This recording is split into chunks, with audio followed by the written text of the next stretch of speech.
दोस्तों, स्वागत है एक बार फिर से मेरे YouTube चैनल मिडनाइट कहानियाँ बाय सचिन के एक नए एपिसोड में। मेरा नाम है सचिन और आज मैं सुनाने जा रहा हूँ मेरे एक सब्सक्राइबर द्वारा भेजी गई एक रहस्यमयी कहानी, काकी का सूना फार्म हाउस।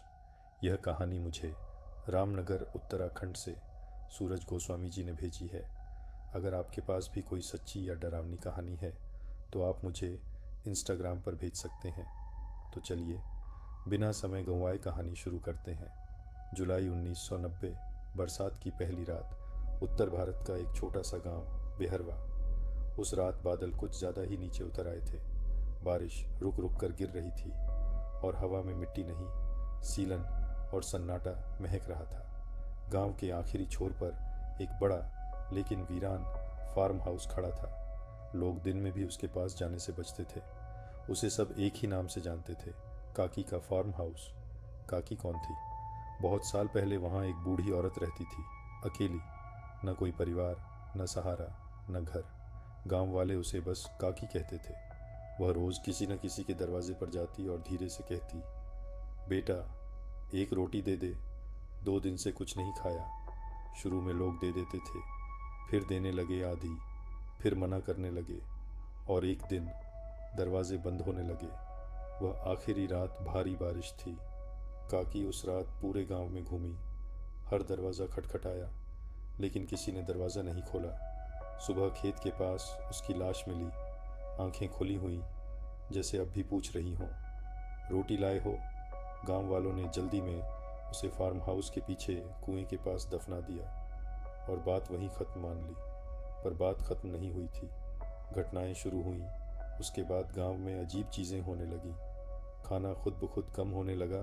बच्चों को रात में भूख लगती, लेकिन सुबह बीमार पड़ते लोगों को सपने में एक ही आवाज़ सुनाई देती, भूख अभी बाकी है।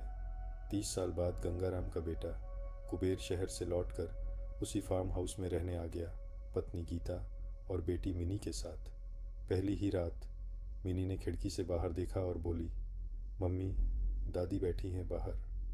लेकिन वहाँ कोई नहीं था। अगले दिन आटे में छोटे छोटे गीले पैरों के निशान मिले और रात को रसोई से आवाज़ आई, मुझे रोज़ चाहिए। असली डर धीरे धीरे मिनी बदलने लगी। वह कहती, नहीं दादी, मुझे रोटी खिलाती है, मिट्टी की रोटी, बहुत स्वादिष्ट है। लेकिन उसका शरीर कमज़ोर होता जा रहा था। एक रात गीता ने छुप कर देखा, एक झुकी हुई बूढ़ी औरत मिनी को घुटनों पर बैठकर खिला रही थी। उसकी उंगलियां रोटी नहीं, मिट्टी तोड़ रही थीं। तहखाने का सच।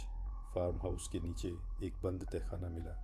अंदर सूखी मिट्टी की रोटियां, एक डायरी और एक कंकाल। डायरी के आखिरी पन्ने पर लिखा था, आज तीसरा दिन है, अगर कल भी रोटी नहीं मिली तो मैं भूख बन जाऊंगी। मुक्ति गांव वालों को बुलाया गया। सब ने मिलकर 51 रोटियां बनाई। इस बार मजबूरी से नहीं, पछतावे से। रोटियां कंकाल के पास रखी गईं।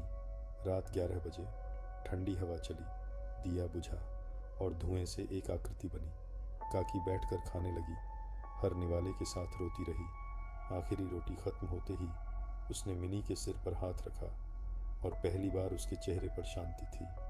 फिर वह गायब हो गई। अगली सुबह सालों बाद गांव में धूप खिली। उस दिन से गांव में हर साल रोटी पर्व मनाया जाता है, ताकि कोई भूखा न सोए और कोई आत्मा भटकती न रहे। अगर आपको यह कहानी पसंद आई हो तो वीडियो को लाइक ज़रूर करें और चैनल को सब्सक्राइब करें। धन्यवाद।